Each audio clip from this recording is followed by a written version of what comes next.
இந்த மாதிரி வெண்டைக்காயை மெலிசாக எடுத்து வச்சுக்கோங்க. ரொம்பவும் மெலிசாக இருக்க வேணாம். இந்த மாதிரி இப்போது ஒரு கடாயை எடுத்துக்கலாம். அதில் வெண்டைக்காய் எண்ணெய் ஊற்றாமல் வணக்கிடுங்க. எண்ணெய் ஊற்றினா வலுவழுப்பு தன்மை அதிகமாகும். அதனால் இந்த மாதிரி நல்லா வணக்கிட்டு கடாயில் ஆயில் ஊற்றிக்கலாம். வெங்காயம், பச்சை மிளகாய், கருவேப்பிலை போட்டு நல்லா வணக்கிக்கலாம்.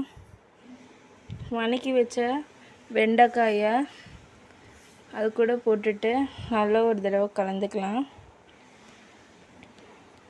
அதோட உப்பு, தண்ணி கொஞ்சமாக ஊற்றிக்கலாம். ஏன்னா அப்பாலேயே நம்ம வறுத்துட்டோம். அதனால் இப்போ நல்லா வெந்ததும் மஞ்சத்தூள், மிளகாய்த்தூள் போட்டுக்கலாம். அதையும் நல்லா வணக்கிடுங்க. கலந்து விட்டுட்டு இப்போது திருவி வச்ச தேங்காயை போட்டுக்கலாம். ரொம்ப டேஸ்ட்டாக இருக்கும். வெண்டைக்காய் பொரியல் செஞ்சு பார்த்துட்டு எப்படி இருக்குன்னு கமெண்ட்டில் சொல்லுங்கள். பாய் பாய்.